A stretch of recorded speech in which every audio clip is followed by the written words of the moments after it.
I want to tell you about someone who was abducted and brought here last week. Her name is Annie, and she's a 19-year-old first-year student at Babson College. Annie booked a flight out of Boston's Logan Airport to fly to Texas to surprise her family for Thanksgiving. After passing through security and scanning her boarding pass to get on the plane, she was told there was a problem with her ticket and to go to customer service. That's when ICE shackled her, dragged her away, and put her in a van. The ICE agents would not tell her why they were detaining her. They brought her here to Burlington. The following day, a judge issued an emergency order prohibiting the government from moving her out of Massachusetts, let alone the U.S., for at least 72 hours.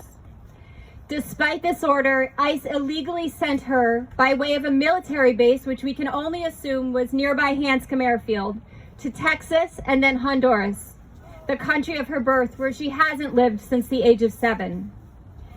Is Annie one of the worst, as the Trump administration have insisted they are targeting for deportation?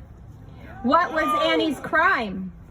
Annie was a child when she arrived here in the U.S., and though their family was denied asylum in 2017, the judge in that case assured them there were no deportation orders.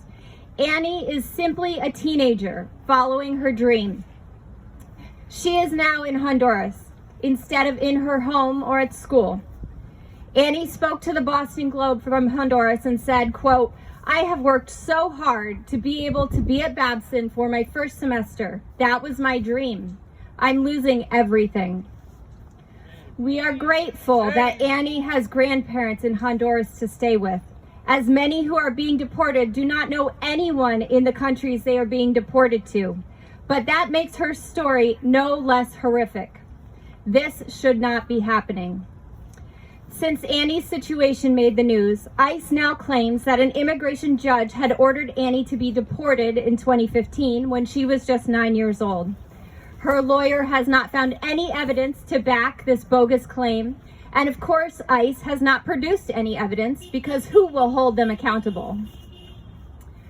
Representative Seth Moulton, who visited this building on Monday, was asked about ICE defying the court order and violating Annie's constitutional right to due process in Burlington.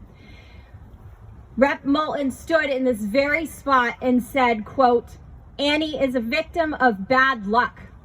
There was already a flight scheduled, a regular rotation flight to move detainees out of here so they're not stuck for extended periods of time." I disagree with Moulton's assessment, which presumes that having a plane fueled and ready to fly out of Hanscom justifies or explains deportation without due process. Annie is not a victim of bad luck. She was not in the wrong place at the wrong time. She did not commit any crime. Annie is a victim of an atrocious and horrifying system that our tax dollars pay for. We must not stand for this. Thank you.